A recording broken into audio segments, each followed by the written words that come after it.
Okay, let's unpack this. Today, we're diving into a truly fascinating stack of sources that, at first glance, might seem miles apart.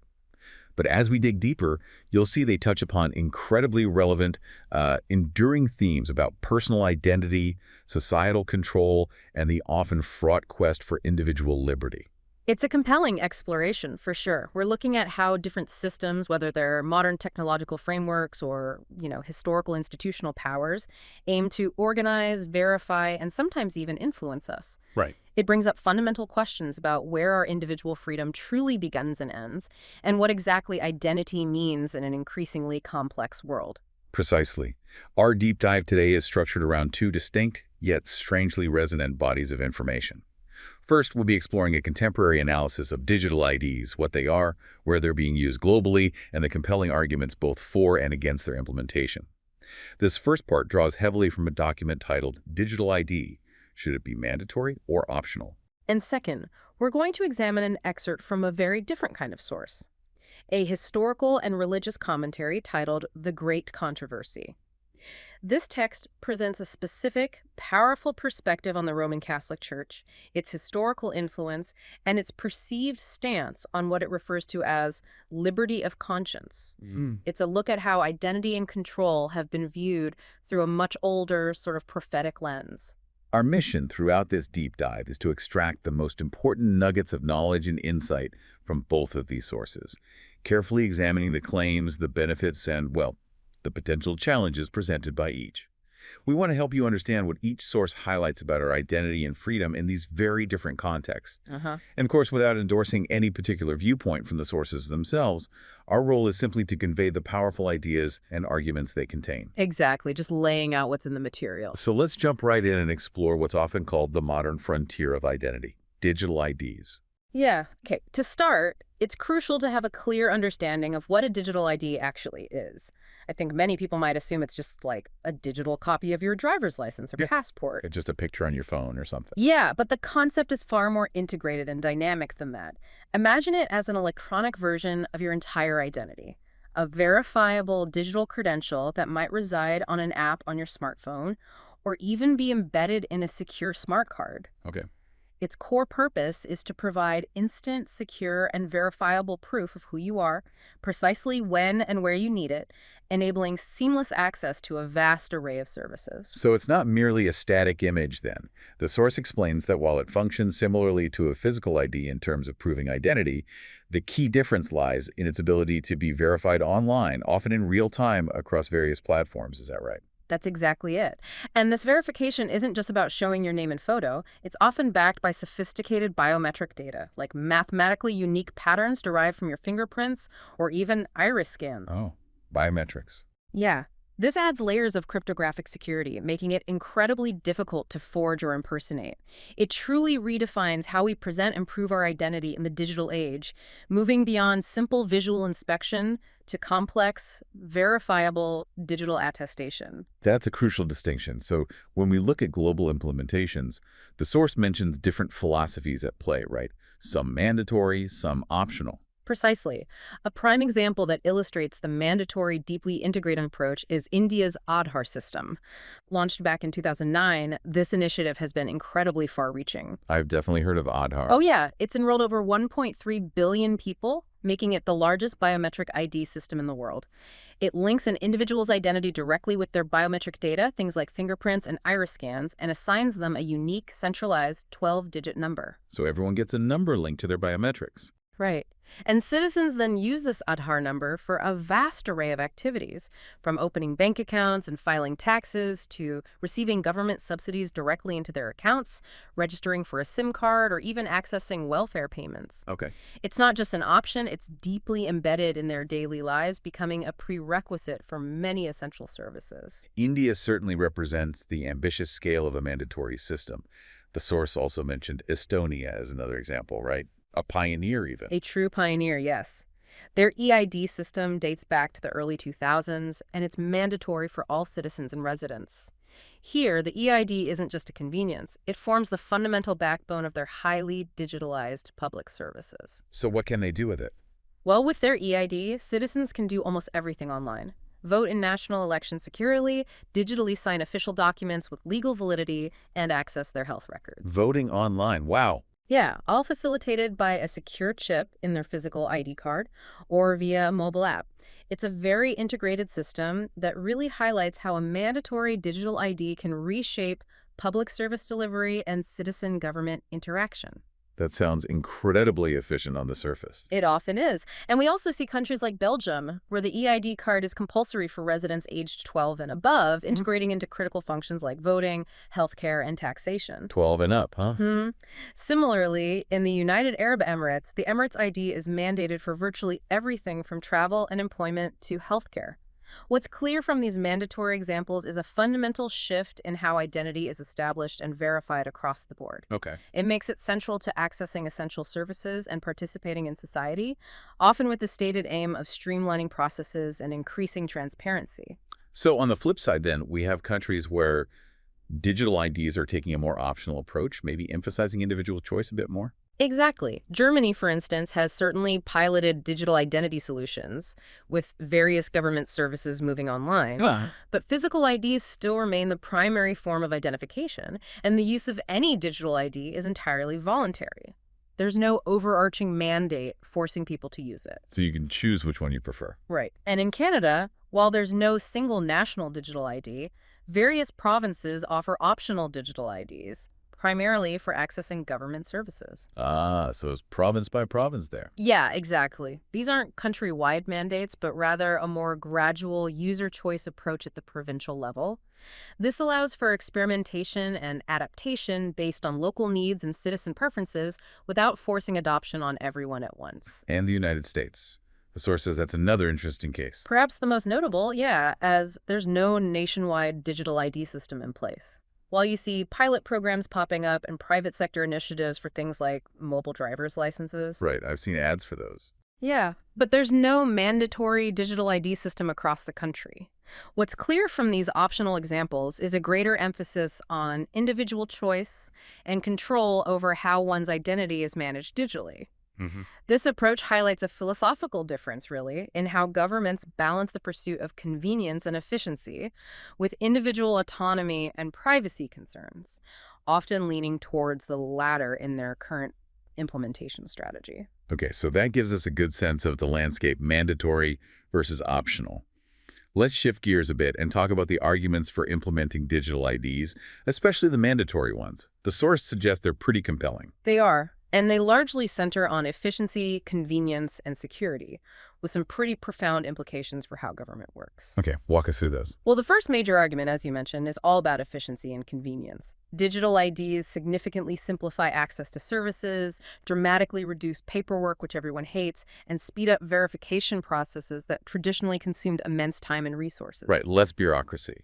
Exactly. Consider India's Aadhaar system again.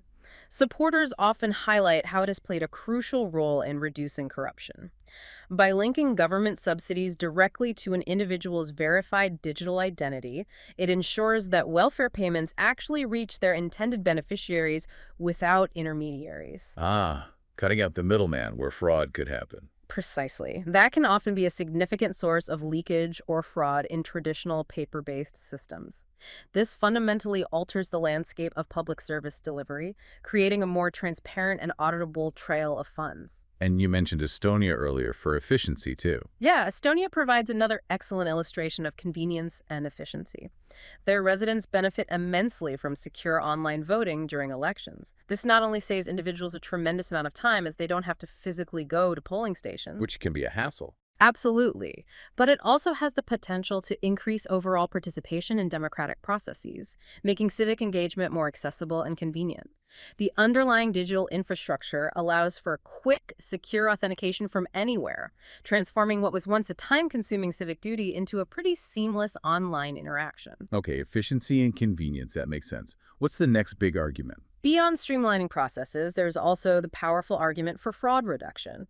By making it much harder to create fake identities or for individuals to impersonate others, mandatory digital ID systems can very effectively combat identity theft and various forms of financial fraud. How so? Well, just think about the vulnerabilities inherent in physical documents, how much easier it is to forge a paper document compared to trying to bypass complex biometric security, cryptographic signatures, and real-time database checks. Right, a fake ID versus hacking a secure system. Exactly. The digital layer introduces a level of verifiable security that can significantly deter fraudulent activities across banking, healthcare, and government services. Okay, that's a strong point.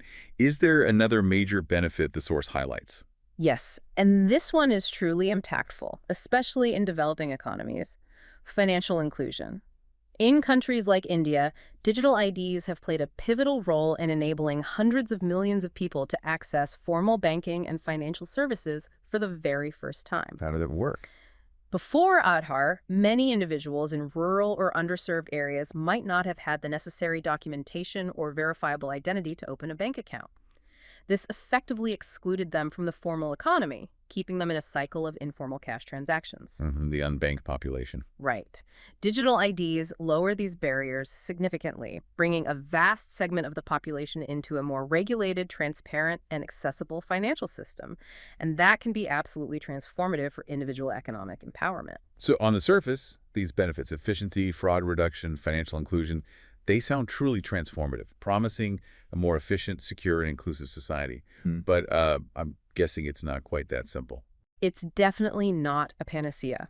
As with any powerful technology or widespread system, there are equally serious concerns and challenges that demand a much closer and critical look. Okay, let's get into those then. What are the big worries? Well, one of the most significant concerns revolves around privacy and surveillance risks. When you centralize vast amounts of personal data, including biometric information, transaction histories, service interactions, into a single digital identity system, well, the potential for mass surveillance and abuse escalates dramatically. Centralization is the key risk there. It is. The World Bank's Identification for Development, or ID4D initiative, which otherwise suppressed digital ID, explicitly notes this risk.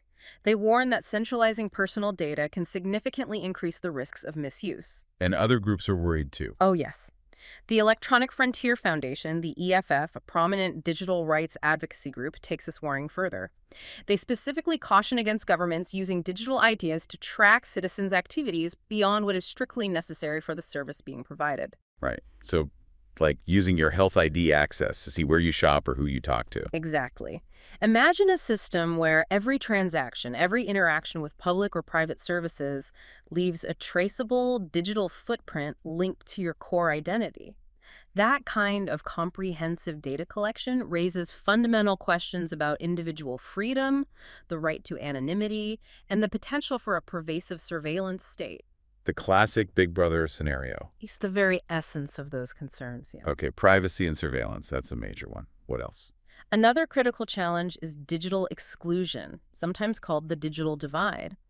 While digital IDs are often designed to promote inclusion, paradoxically, they can inadvertently leave many vulnerable populations behind. How does that happen? Well, think about rural residents who might lack reliable internet access, or the elderly who may struggle with new technologies and digital literacy, or even individuals who simply don't own smartphones, which are often the primary interface for these digital systems. Right. Not everyone has the latest tech or stable internet.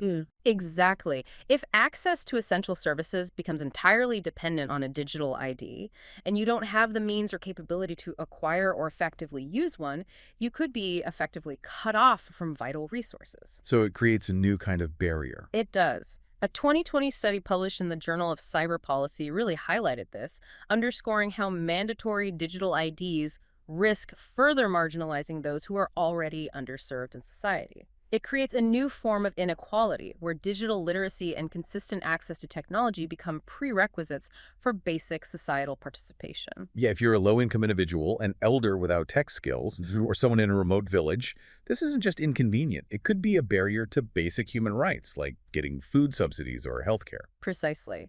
And this leads us to perhaps the most serious concern, often raised by civil liberties advocates, the risk of misuse by authoritarian regimes. Okay, explain that. Scholars and human rights organizations caution that without truly robust legal safeguards, independent oversight, and strong democratic institutions, digital ID systems could be, well, co-opted. Turned into tools of control. Exactly.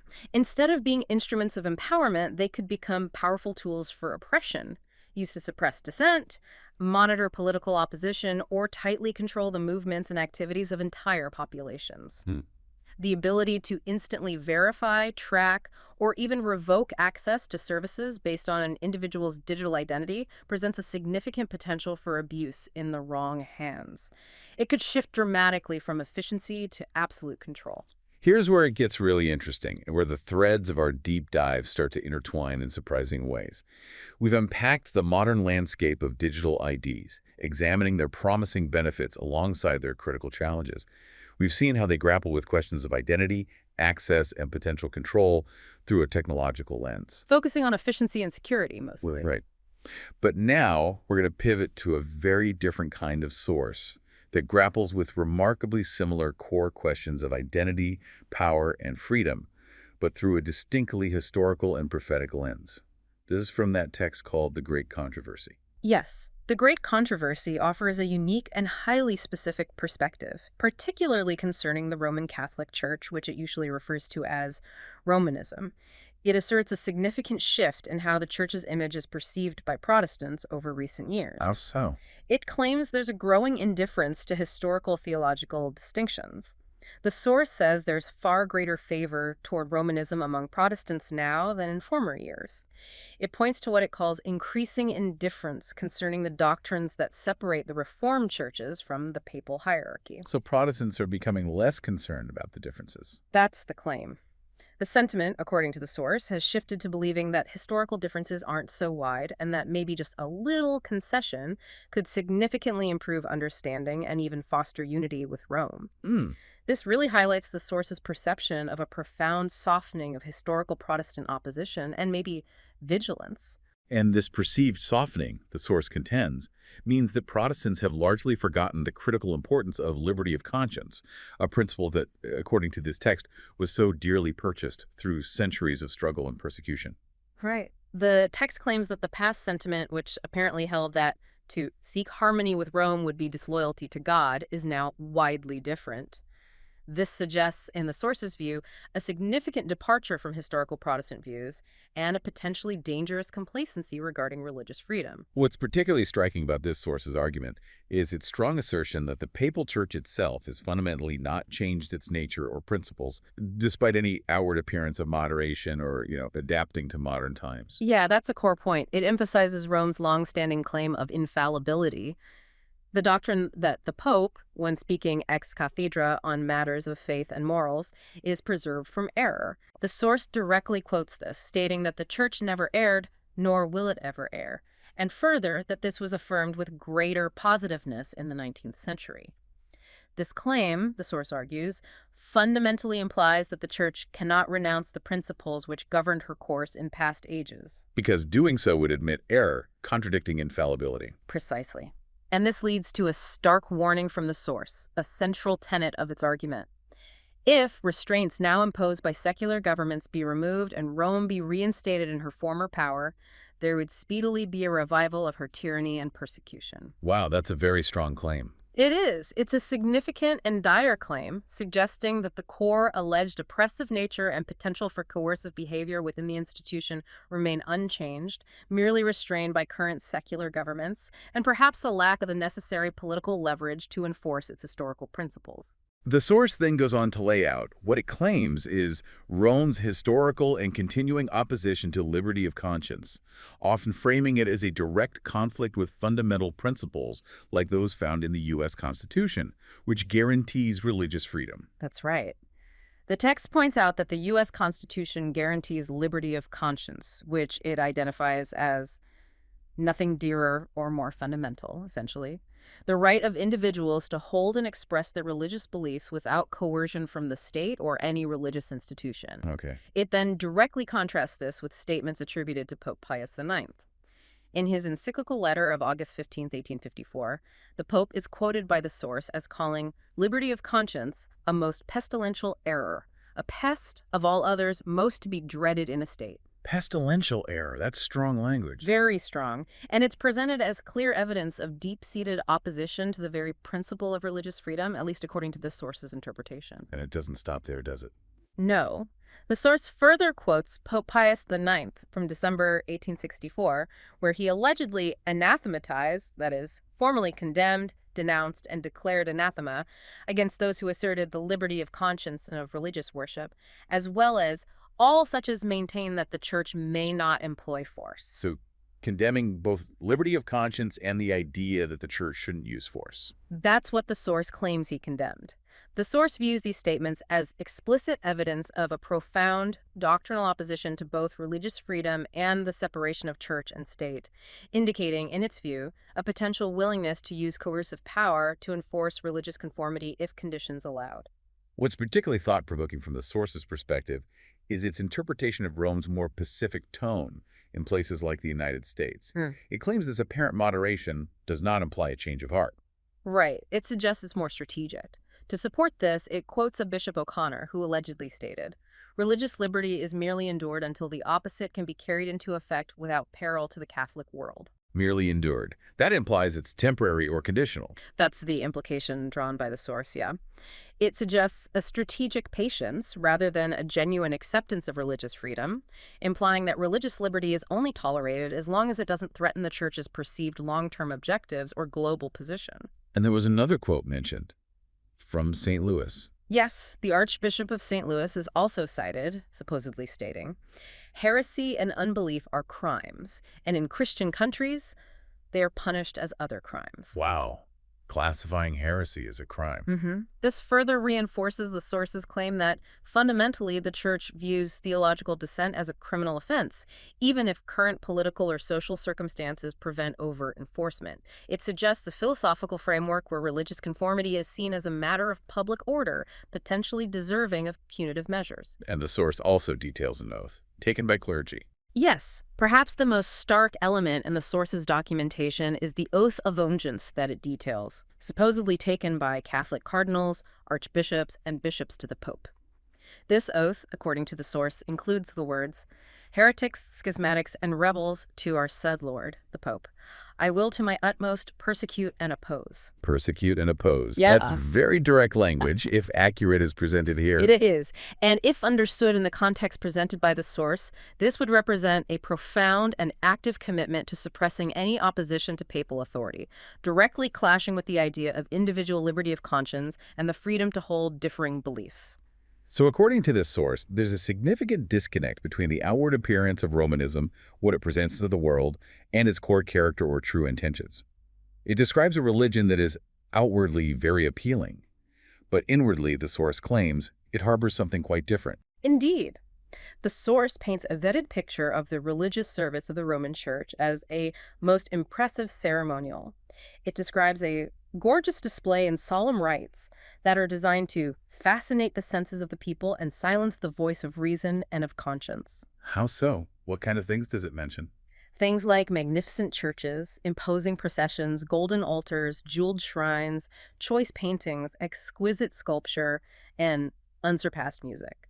The source suggests that the sheer beauty and grandeur are so captivating that they can overwhelm logical thought and individual moral judgment. Drawing people in through aesthetics rather than, say, doctrine alone. Exactly. Through aesthetic appeal rather than intellectual conviction is the implication. And yet, this commentary strongly asserts that this outward splendor, pomp, and ceremony is actually an evidence of inward corruption. That's a harsh judgment. It is. It claims that such external display only mocks the longings of the sin-sick soul, implying it offers no true spiritual solace. The source argues that genuine Christianity, as it defines it, needs not such attractions, and that a religion of externals is inherently attractive to the unrenewed heart. Leading people to be deceived, as the source puts it. Yes, leading many to be deceived, looking upon the Roman Church as the very gate of heaven. It posits that this outward allure creates a dangerous illusion, masking what it sees as fundamental spiritual deficiencies. And the source claims that only certain people can see through this.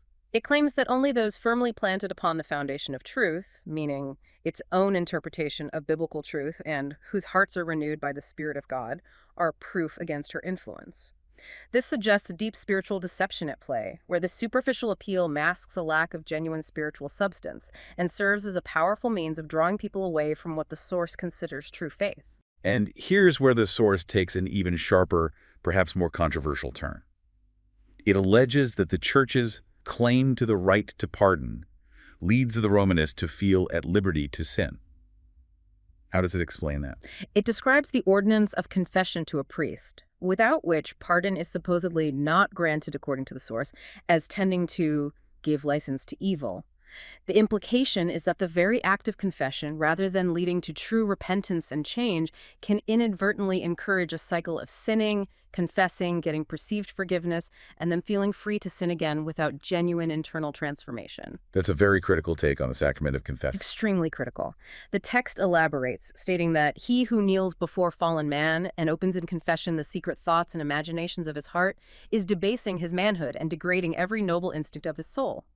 It argues that confessing to an erring, sinful mortal who might themselves be flawed lowers one's own standard of character and somehow defiles them. The thought of God, it claims, is also degraded to the likeness of fallen humanity, because the priest stands as a representative. This degrading confession from man to man, the source claims, is the secret spring from which has flowed much of the evil that is defiling the world. Wow. It concludes, quite provocatively, that it is more pleasing to confess to a fellow mortal than to open the soul to God, and easier to do penance than to renounce sin, suggesting the system offers a kind of spiritual path of least resistance for human nature, ultimately undermining true moral accountability before God. The source also makes very strong claims about historical persecution and suppression by Romanism, portraying various periods as times of immense cruelty and a direct assault on individual freedom. Indeed. The text asserts that during Rome's supremacy, which it defines roughly as the period from AD 538 to 7098, instruments of torture and the stake were commonly used to compel individuals to assent to its doctrines. So forced conversion or punishment for heresy. That's the assertion.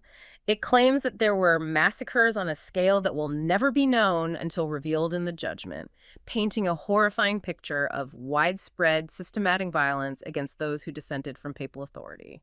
And goes into disturbing detail about the alleged nature of this cruelty. It does, claiming that dignitaries of the church studied, under Satan their master, to invent means to cause the greatest possible torture and not end the life of the victim. That's incredibly dark. It suggests a systematic and deliberate effort to inflict prolonged suffering, with some processes being repeated to the utmost limit of human endurance, until the victim apparently welcomed death as a sweet release.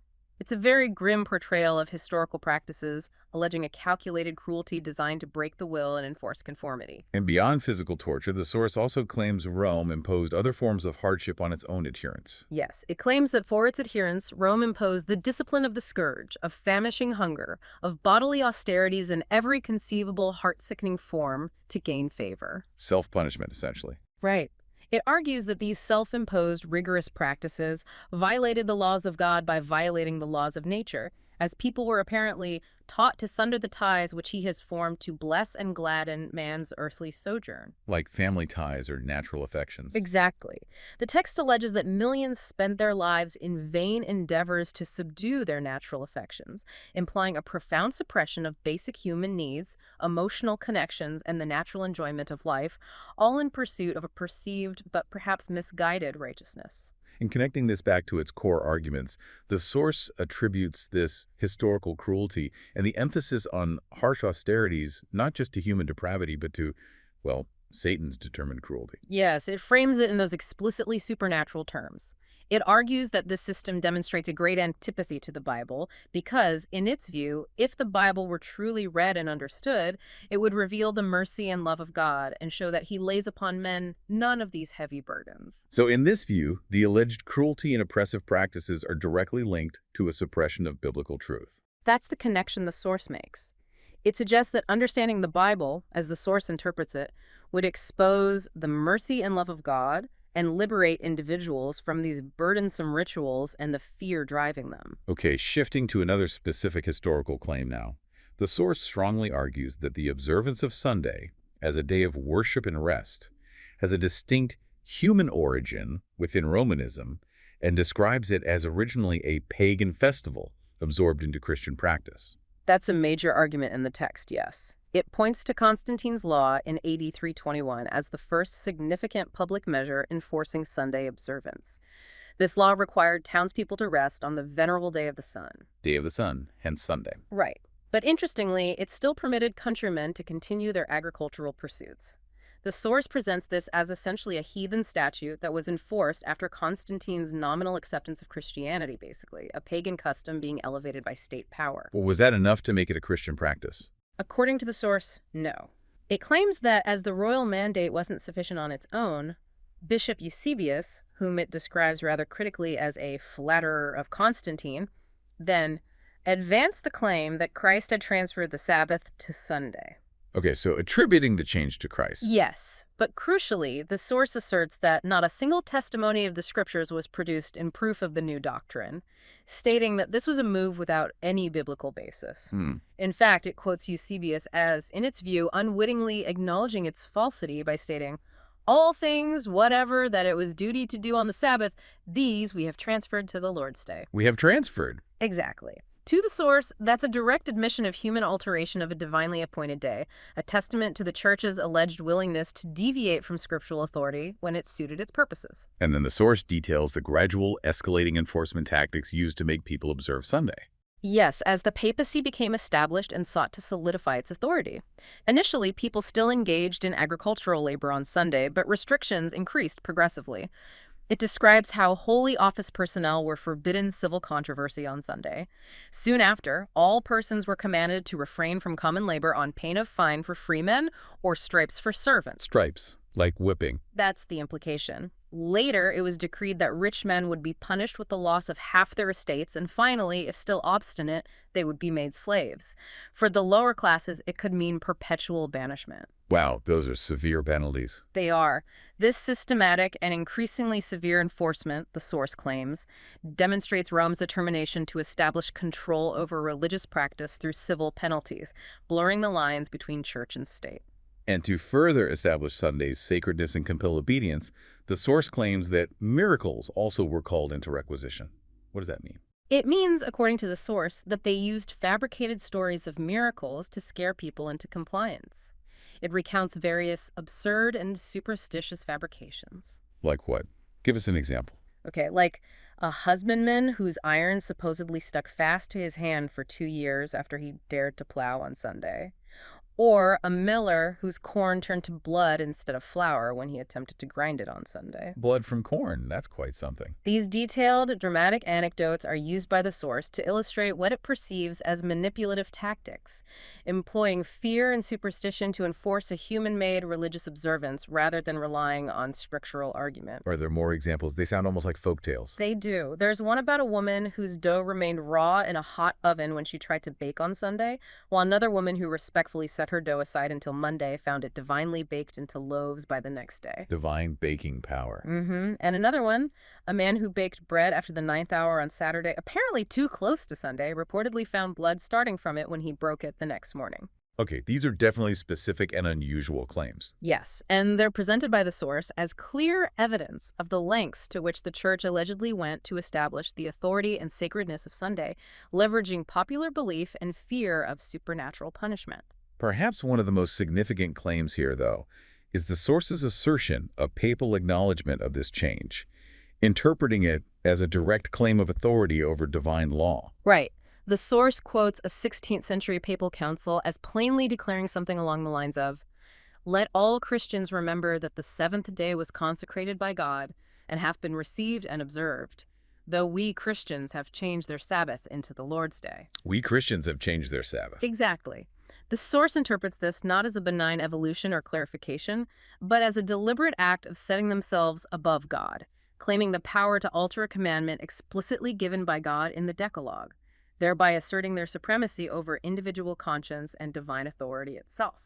And the source ties this entire narrative back to persecution for Sabbath observance. Right? It wasn't just about Sunday, but about suppressing Saturday observance. That's the claim. It refers to the long and bloody persecution of the Waldenses, a pre-Reformation Christian movement, some of whom it identifies specifically as observers of the Sabbath. They faced persecution, according to the source, precisely for adhering to the seventh-day Sabbath, refusing to accept the change. Mm. It also recounts the history of the churches of Ethiopia and Abyssinia, who, it claims, were forced to set aside the true and exalt the false Sabbath when they were brought under Rome's sway centuries ago. But they went back. Yes, the source says they returned to obedience to the fourth commandment, observing the seventh-day Sabbath, upon regaining their independence. This historical narrative is used to illustrate Rome's alleged suppression of those who adhered to the seventh-day Sabbath, framing it as a consistent pattern of enforcing human tradition over divine command through coercion. Okay, this brings us to the final part of this source's argument. A profound and urgent prophetic warning asserting an impending conflict rooted in its specific interpretation of biblical texts and Rome's alleged unchanging character. Yes, this is where it all culminates. The source cites Revelation 13, a book of biblical prophecy known for its symbolic language, and offers a very specific interpretation. It identifies the beast with lamb-like horns, a symbol often associated with a nation rising peacefully but later exerting coercive power as the United States. The U.S. is the beast with lamb-like horns. Okay. And it interprets the preceding leopard-like beast representing a powerful, ancient, religious political entity as the papacy. It then claims that this prophecy predicts the U.S. will eventually cause the earth and them which dwell therein to worship the papacy. Wow. By enforcing Sunday observance, which Rome allegedly claims as a special acknowledgement of her supremacy. This is a central, pivotal claim in the source's prophetic framework that Sunday enforcement becomes the mechanism of control. And this relates to the deadly wound mentioned in Revelation. Yes. The source claims that prophecy foretells a restoration of her power after the downfall of the papacy in 1798, which the source identifies as the deadly wound mentioned in Revelation 13, signifying a period of diminished papal political power. This prophecy, it argues, suggests a reemergence of papal influence on a global scale, specifically through the enforcement of Sunday observance as a sign of allegiance. Establishing, in the source's view, a religious political authority that overrides individual conscience. That's the interpretation presented. The source also asserts a profound connection between what it calls Protestant degeneration and Rome's strategic approach. How does that fit in? It claims that Catholicism resembles much of the Protestantism that now exists because Protestantism has so greatly degenerated. It argues that Protestants have tampered with and patronized popery, making compromises and concessions which papists themselves are surprised to see and fail to understand. So Protestants becoming more like Catholics, paving the way for. Paving the way for an alliance, according to the source. This sets the stage for what the source describes as Rome's marvelous shrewdness and cunning. It claims Rome is biding her time, seeing that the Protestant churches are paying her homage in their acceptance of the false Sabbath, Sunday, and are preparing to enforce it by the very means which she herself employed in bygone days. So Protestants will end up enforcing Sunday using state power, just like Rome allegedly did historically. That's the stark warning. It perceives a coming alliance to enforce Sunday observance, leveraging a perceived historical precedent of coercion. The core insight here, from the source's perspective, is a profound distrust of any perceived alliance between religious institutions and state power, particularly for enforcing religious practice. And the text delivers a powerful, concluding warning of future control, tying it specifically to the U.S. context. Yes. It states that if the principle once be established in the United States, that the church may employ or control the power of the state, that religious observances may be enforced by secular laws. In short, that the authority of church and state is to dominate the conscience. Then what? Then the triumph of Rome in this country is assured. It concludes with a dire prediction. Whoever shall believe and obey the word of God, meaning adhere to the seventh-day Sabbath and other beliefs held by the source's tradition, will thereby incur reproach and persecution. So what does this all mean? Wow. We've just explored two incredibly different lenses on how societies manage identity and potentially exert control. One dealing with cutting-edge technology, the other with deeply rooted religious and historical power claims. What's truly fascinating here, isn't it, is how both sources, despite their vastly different origins and subject matter, one, a contemporary analysis of tech, the other, this historical and prophetic religious commentary, bring us back to the same fundamental, enduring questions. They both confront us with the challenge of who gets to define our identity and how our individual autonomy might be influenced or constrained by larger centralized systems. It's really about that inherent tension between individual liberty and societal organization or control. It's true. The digital ID source explores modern technological systems for defining and managing identity, primarily for societal efficiency and access to services. It's about streamlining our interactions, promising convenience and security, but definitely raising flags about data centralization and potential misuse. And the Great Controversy examines historical and what it claims are future attempts by a specific religious power to exert profound control over individual conscience and religious practice. It describes a very different mechanism of control, rooted in institutional authority, historical patterns, and prophecy. But the underlying concern for individual freedom and the right to believe without coercion resonates surprisingly deeply with the digital ID concerns. Looking at both sources together, you can really see a clear pattern emerging regarding the spectrum of centralized power and its potential implications for the individual.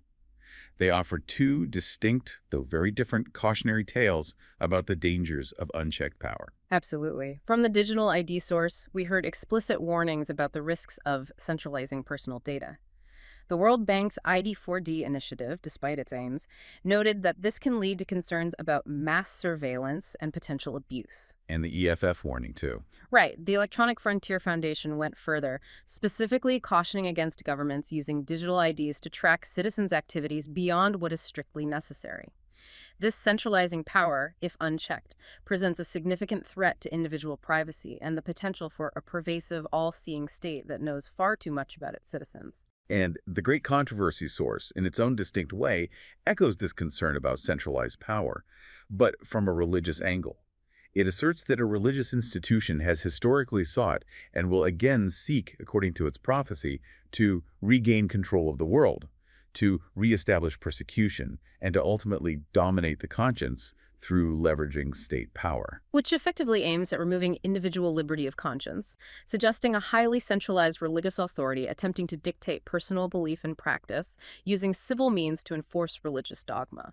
So synthesizing these perspectives, what becomes clear is that both sources, in their own unique ways, highlight a critical danger.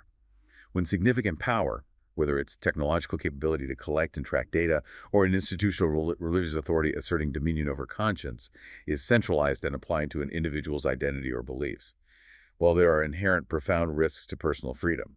Exactly. This centralization, they both argue in their own contexts, carries the potential for unintended consequences, or even nefarious ones. Systems designed for efficiency or spiritual guidance could potentially be turned into tools of profound control and suppression of individual autonomy. This brings us to another critical thread connecting these two disparate sources, despite their different contexts.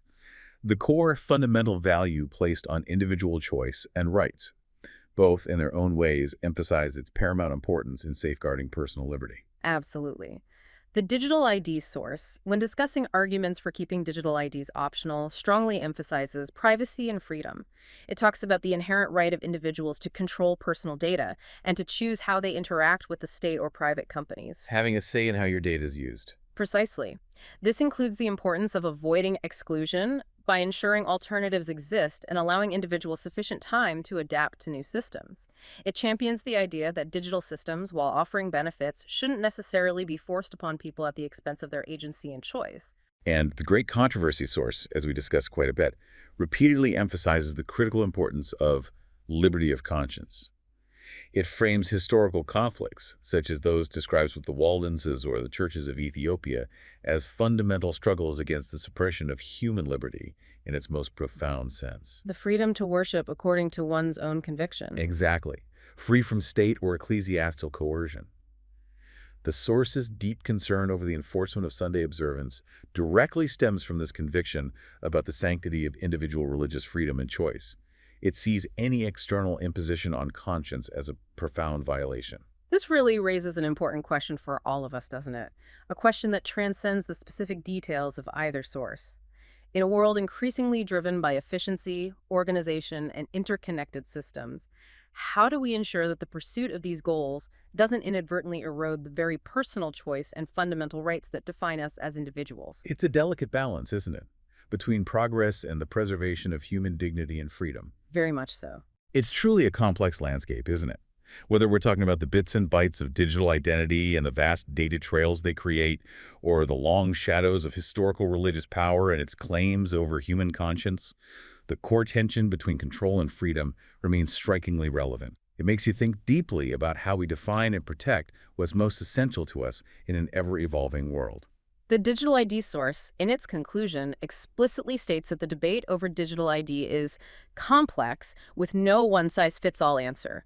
It acknowledges the transformative power of well-implemented digital identity systems, citing the successes, for instance, of Aadhaar in India for inclusion or Estonia's EID model for efficiency. But it doesn't ignore the risks. Not at all. It firmly insists that the risks to privacy, digital exclusion, and authoritarian misuse cannot be ignored.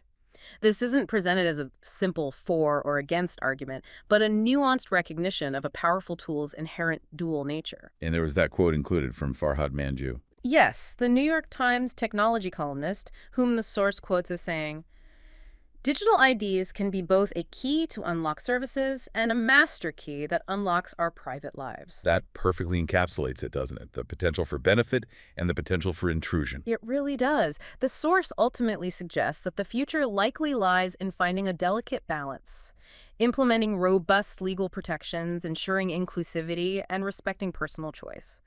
It's about embracing innovation while actively safeguarding human rights, a truly difficult tightrope walk.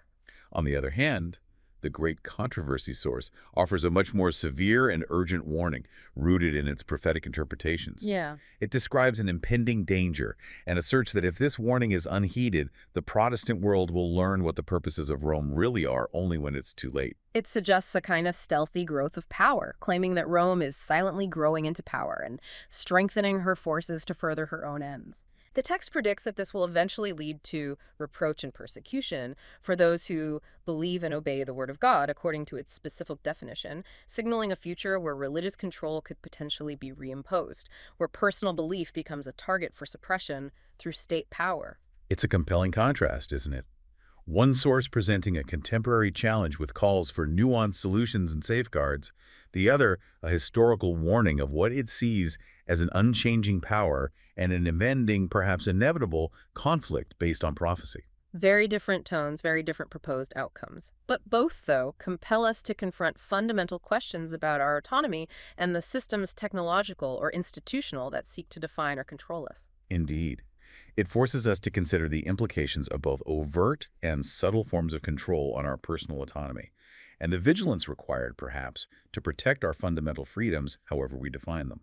We've taken quite a deep dive today into two remarkably different yet thematically resonant pieces of material, from the tangible pros and cons of modern digital IDs and their global implementations. Looking at efficiency versus privacy risks. Exactly.